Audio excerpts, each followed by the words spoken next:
Saya melihat ke jam tangan 03.47 WIB. Tidak mungkin jam segini ibu saya membangunkan saya yang masih tertidur pulas kalau tidak ada hal yang penting. Kamu jangan kaget ya, Le. Ada berita duka tentang Dion. Dion? Kenapa Dion? Ibu saya menarik nafas panjang lalu melanjutkan kalimatnya. Dion kecelakaan. Dion meninggal dunia di rumah sakit jam 22.15 WIB semalam. Saya berkata dalam hati, ini pasti mimpi. Semalam jam 23.20 Dion masih ngobrol di telepon sama aku dan teman-teman. Kok bisa jam 22.15 Dion meninggal? Bagaimana kelanjutan cerita ini? Simak video ini selengkapnya. Dan subscribe channel Arfi Jowo ini karena Anda akan rugi kalau ketinggalan update video podcast horor dan misteri dan adat, budaya, tradisi Jawa yang terbaru dari Arfi Jowo.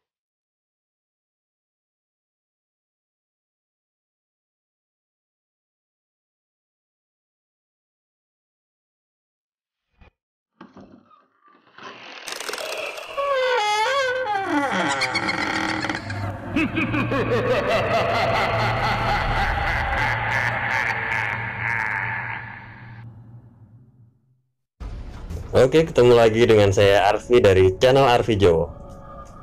Podcast horor dan misteri Arfi Jowo kali ini adalah pengalaman saya sendiri. Kejadiannya tahun 2003. Kejadian ini menyangkut sahabat saya yang meninggal tahun 2003 dan meninggalkan beberapa misteri tak terjawab. Senin 7 Juli 2003, 15.40 WIB. Sudah lebih dari 1 jam saya menunggu Dion datang, tapi dia belum muncul juga. Beberapa menit yang lalu saya coba telepon ke rumahnya. Dia sudah tidak di rumah sejak jam 14 WIB. Saya telepon ke HP-nya, tidak ada jawaban. Sore ini saya dan Dion rencananya akan pergi bareng ke rumah salah satu teman kami, Alex, yang baru saja pulang dari rumah sakit setelah sakit demam berdarah. Saat Alex masih opnam di rumah sakit, saya dan Dion tidak sempat menjenguknya. Saya dan Dion bersahabat kurang lebih 1 tahun. Kami dipertemukan di komunitas klub motor. Usia saya dan Dion tidak selisih jauh. Saya 21 tahun dan Dion baru saja berulang tahun ke-19 2 hari yang lalu. Alex juga salah satu teman kami di klub motor. Dan kebetulan dia baru saja sembuh dari sakit, baru kemarin diperbolehkan pulang ke rumah. Jadi saya dan Dion janjian menjenguk ke rumahnya. Dion tidak biasanya terlambat lama kalau janjian. Paling lama telat sekitar 10 menitan dari jam janjian. Tapi ini sudah lebih dari 1 jam, dia belum muncul juga. 16.20 WIB. Saya coba hubungi HP Dion sekali lagi. Ada suara ringtone HP. Suara itu sepertinya tidak jauh. Tiba-tiba saya dikagetkan dari tertawa khas Dion dan tidak lama setelah itu dia muncul dari ruang tamu. Hahaha, kamu nelpon aku, bro.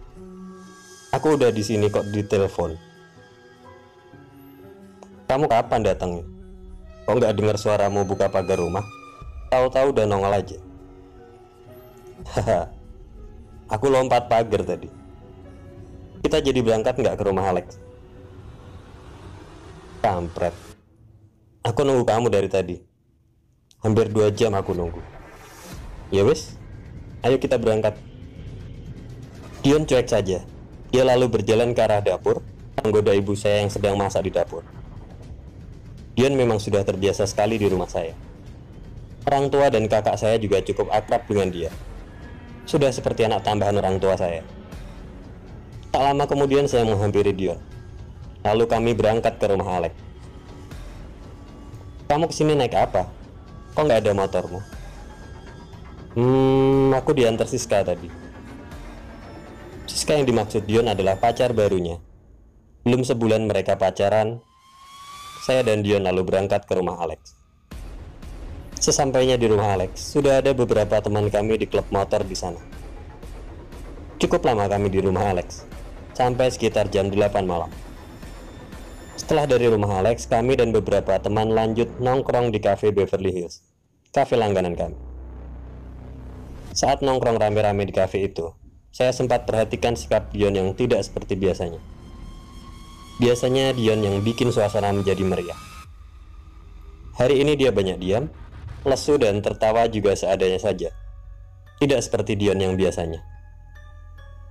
Saya berpikir mungkin Dion sedang ada masalah dengan Siska pacar barunya, dan moodnya jadi berantakan saat itu. 22.15 WIB. Selesai dari cafe Beverly Hills, Dion meminta saya mengantar ke rumah Siska. Selama perjalanan sejak awal berangkat tadi sore sampai malam ini, Dion banyak diam, sama seperti ketika di rumah Alex dan di cafe. Saat itu, entah kenapa beberapa kali saya merasa bulu kuduk saya merinding. Saya tidak tahu kenapa begitu. 15 menit kemudian kami sampai di depan rumah Siska. Rumah Siska terlihat sepi. Pintu dan pagar rumahnya tertutup rapat. Bro, ini Siska masih bangun nggak? Jangan-jangan udah tidur dia. Atau kamu aku antar pulang ke rumahmu aja? Ada kok, masih bangun dia. Aku turun sini aja. Dion lalu turun dari motor. Aku tunggu sampai Siska keluar deh. Nanti aku antar kamu pulang kalau Siska nggak bukain pintu. Tenang, kamu pulang aja nggak apa-apa. Ya wis, aku pulang ya. Sebelum saya beranjak, Dion memanggil saya. Bro, makasih ya. Makasih buat semuanya. Saya hanya tersenyum lalu beranjak dari sana. Hubungan pertemanan saya dan Dion memang sangat dekat. Saking dekatnya, selama 1 tahun ini kami tak pernah saling mengucap terima kasih. Tapi mendadak tadi dia mengucap terima kasih. Benar-benar Dion yang aneh hari ini. Kamis 10 Juli 2003. Saya menelpon Dion dari telepon rumah. HP-nya tidak aktif. Saya lalu menghubungi telepon rumahnya. Dion sendiri yang mengangkat telepon. Bro, besok malam berangkat ke rumah Alex kan? Berangkat bareng apa sendirian? Berangkat sendiri aja bro. Insya Allah besok aku datang. Rencananya besok malam anak-anak klub motor ada pertemuan bulanan dan bertempat di rumah Alex. Beberapa menit kemudian saya menyudahi obrolan dengan Dion di telepon. Selesai telepon saya terdiam sesaat dan berkata dalam hati, tumben Dion bisa bilang insya Allah. Mendadak beberapa hari ini dia berubah jadi sangat kalem dan alim. Jumat 11 Juli 2003, 19.45 WIB. Saya baru sampai di depan rumah Alex. Saya lalu masuk dan berkumpul dengan beberapa teman yang sudah sampai. Sudah ada sekitar 10 orang teman di teras rumah dan ruang tamu Alex. Dion belum terlihat di sana. Acara ngumpul dengan anak-anak klub motor berjalan sampai sekitar jam 2, 3 atau 11 malam. Seperti biasa, saya termasuk yang pulang paling akhir, sambil menunggu Dion yang belum muncul juga di sana. 23.15 WIB. Saya putuskan untuk menghubungi HP Dion. Sengaja saya loudspeaker supaya teman-teman bisa ikut ngobrol dengan Dion. Bro, kamu jadi kesini nggak? Ditungguin teman-teman ini di rumah Alex. Sorry bro, aku nggak bisa ke sana. Aku mau pergi jauh malam ini. Pergi jauh? Kamu mau keluar kota? Kemana bro? Jauh bro, ke Purwodadi. Oh gitu. Kok mendadak banget bro perginya? Ya wis, aku sekalian mau kasih info minggu depan. Klub motor kita mau touring ke Kaliurang. Bisa ikut kan bro? Waduh, nggak bisa ikut bro. Ya wis lah, besok kita ngobrol lagi kalau kamu udah sampai Jogja. Kabar-kabar bro. Ya, sampaikan ke teman-teman ya, maaf aku nggak bisa datang. Oh iya, besok siang kalian datang ke rumahku ya. Ada acara makan-makan di rumahku. Besok kapan? Tadi kamu bilang kan lagi OTW ke Purwodadi. Iya, Besok pagi aku udah di rumah kok. Ya wis, besok Sabtu ini kalian ke rumahku ya. Udah disiapin banyak makanan di rumahku. Acara apa bro emangnya? Ya datang aja. Besok juga kalian tahu. Aku lanjut perjalanan ya. Oke, besok kita datang rame-rame ke rumahmu. Kami lalu menyudahi telepon itu. Setelahnya, saya dan beberapa teman-teman membahas tentang besok siang datang rame-rame ke rumah Dion. Ada acara makan-makan. Kami bertanya-tanya, ada acara apa di rumah Dion besok siang? Lalu kami menyimpulkan, mungkin saja Dion ingin mengundang kami untuk syukuran. Seminggu lalu Dion memang baru saja berulang tahun. Dan belum lama dia juga baru jadian dengan Siska, pacar barunya. Mungkin saja dua momen itu alasan Dion mengundang kami ke acara makan-makan di rumahnya besok siang. Sabtu 12 Juli 2003 03.15 WIB. Saya coba membuka mata saya, tapi terasa sangat mengantuk. Saya terbangun dari tidur karena mendengar telepon rumah berdering berkali-kali. Entah keberapa kalinya telepon rumah berdering. Semua orang di rumah saya masih tertidur. Telepon itu dibiarkan tanpa ada yang mengangkat. Sayup-sayup saya masih mendengar telepon rumah berdering beberapa kali. Lalu saya tertidur lagi. 04.20 WIB. Saya masih tertidur. Saya merasa ada tangan yang mengguncang-guncangkan badan saya. Ketika membuka mata dan terbangun dari tidur, ibu saya sudah duduk di samping saya. Ibu saya lalu berkata, "Le, kamu jangan kaget ya. Tadi ada telepon dari ibunya Dion." Ibu saya menghentikan kalimatnya. Matanya terlihat sembab. Saya menjadi bingung.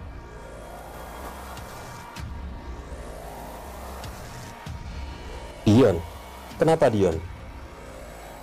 Ibu saya menarik nafas panjang lalu melanjutkan kalimatnya. Dion kecelakaan. Dion meninggal dunia di rumah sakit jam 22.15 WIB semalam. Saya memandangi ibu saya. Ibu saya meneteskan air mata, lalu memeluk saya. Saat itu lidah saya terasa kaku, tidak bisa mengeluarkan sepatah kata pun. Pikiran saya melayang-layang, penuh dengan pertanyaan, tapi lidah saya terasa tak bisa digerakkan. Saya berkata dalam hati, ini pasti mimpi. Semalam jam 23.20, Dion masih ngobrol di telepon sama aku dan teman-teman. Saya masih terdiam, tak bisa berkata-kata. Entah kenapa air mata saya rasanya tak bisa menetes. Ya udah, kamu lanjutin tidur aja. Tadi ibunya Dion bilang pemakaman jam 13 WIB. Diberangkatin dari rumahnya. Beberapa menit kemudian saya lalu menghubungi teman-teman dan mengabarkan berita duka itu. Beberapa jam kemudian, jam 9 WIB, saya dan teman-teman rombongan klub motor sudah berkumpul di bundaran UGM. 10.15 WIB, rombongan saya dan teman-teman berangkat dari bundaran UGM ke rumah duka di daerah Kasongan, Bantul. Rombongan kami berangkat dengan 12 motor. Sepanjang perjalanan ini, kami lebih banyak terdiam. Tampak jelas di wajah kami ekspresi sedih dan bingung. Kami larut dalam duka dan kenangan tentang Dion. Beberapa di antara kami mungkin masih berharap berita ini tidak sungguhan. Tapi harapan itu sirna saat melihat bendera lelayu yang terpasang beberapa ratus meter sebelum sampai rumah duka. Dion benar-benar sudah meninggal. Rezeki, jodoh, hidup dan mati adalah misteri Allah. Kepergian Dion adalah salah satu misteri Allah. Kita tidak pernah bisa menebak garis takdir seseorang. Siang harinya, rombongan kami ikut dalam iring-iringan pengantaran jenazah ke pemakaman di Purwodadi. Dion dimakamkan di sana, di samping makam bapaknya. Misteri Allah tak bisa ditebak dan terkadang sulit dipecahkan. Begitu juga dengan beberapa keanehan yang terjadi 7 hari sebelum Dion meninggal. Saya terakhir bertemu dengan Dion hari Senin, 4 hari sebelum dia meninggal. Waktu hari Senin atau H-4 sebelum dia meninggal, Dion bilang kalau diantar Siska ke rumah saya, dan malam harinya saya antar Dion ke rumah Siska. Beberapa hari setelah Dion meninggal, saya bertemu dengan Siska. Siska ternyata terakhir ketemu Dion hari Sabtu 5 Juli 2003, atau 6 hari sebelum Dion meninggal. Setelah itu Dion susah dihubungi, seolah sengaja menghilang. Lalu siapa yang ketemu saya hari Senin atau H-4 sebelum Dion meninggal? Dion dinyatakan meninggal hari Jumat 11 Juli 2003 jam 22.15 WIB. Lalu siapa yang berbicara di telepon dengan saya dan teman-teman sekitar jam 23.15 WIB? Atau sekitar 1 jam setelah Dion dinyatakan meninggal dunia. Malam itu, sesaat sebelum Dion kecelakaan dinyatakan meninggal dunia, di telepon Dion bilang sedang dalam perjalanan ke Purwodadi. Tapi ternyata Dion tidak sedang dalam perjalanan ke Purwodadi. Lokasi kecelakaan motor Dion masih di daerah Bantul, Jogja, sekitar 15 menit dari rumahnya. Tapi akhirnya Dion memang dimakamkan di pemakaman di daerah Purwodadi. Dion sepertinya tahu dia sudah akan meninggal. Dia meminta saya dan teman-teman datang ke rumahnya Sabtu siang karena ada acara makan-makan di rumahnya. Ya, Sabtu siang memang ada acara makan-makan di rumahnya, dalam acara pemakaman Dion. Sampai hari ini, 18 tahun setelah Dion meninggal, misteri itu tidak pernah terjawab. Oke, tetap sehat, tetap semangat, tetap jaga kesehatan, tetap ikuti protokol kesehatan, dan subscribe channel Arfi Jowo ini supaya Anda dapat pemberitahuan ketika ada video-video terbaru atau update terbaru dari channel Arfi Jowo. Satu pesan lagi dari saya, Wong Jowo, ojo ilang Jowo nih. Terima kasih.